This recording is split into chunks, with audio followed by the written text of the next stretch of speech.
देवेंद्र सरकार Doraemon cartoon आहे अशी टीका विधानसभेतील विरोधी पक्षनेते राधाकृष्ण विखे पाटील यांनी केली आहे। तर राज्यातील कायदा आणि सुव्यवस्थेची स्थिती इतकी बिघडली आहे की नागपूर क्राइम कॅपिटल बनले अशी जहरी टीका विधान परिषदेचे विरोधी पक्षनेते धनंजय मुंडे यांनी केली आहे।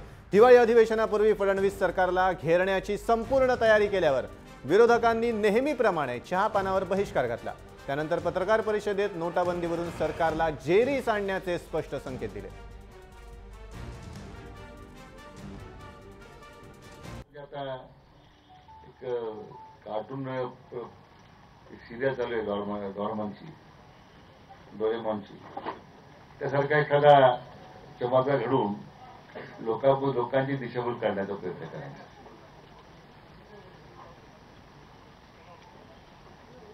तर म्हणजे डोरेमॉन हे एक लोकप्रिय कार्टून आहे आणि त्याच्यामध्ये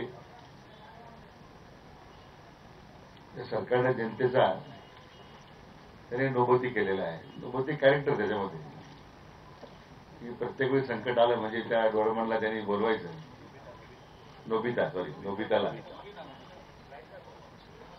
त्या नोबिताला त्यांनी मग एक अशी स्वप्न दाखवायची, वास्तवापासून दूर न्यायचं।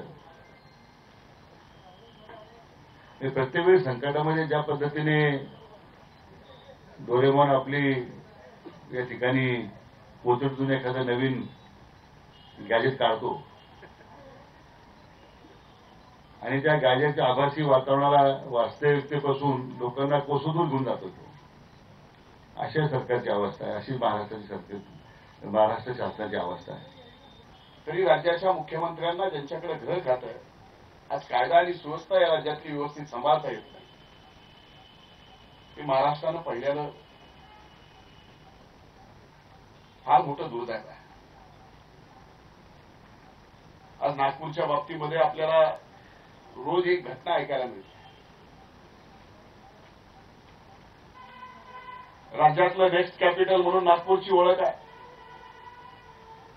पण आज देशातलं क्राईम कॅपिटल म्हणून या ठिकाणी नागपूरची ओळख केली जाते। हे स्वाभाविक आहे। देशात सत्तांतर झाल्यानंतर जसं नागपूरचं महत्व वाढलं, राज्यातलं सत्तांतर झाल्यानंतर सुद्धा या नागपूरमध्ये कायदा आणि सुव्यवस्था अबाधित नाही म्हणून त्याचं महत्व वाढावं, हे खऱ्या अर्थानं नागपूरकरांचंही दुःख आहे, दुर्दैव आहे।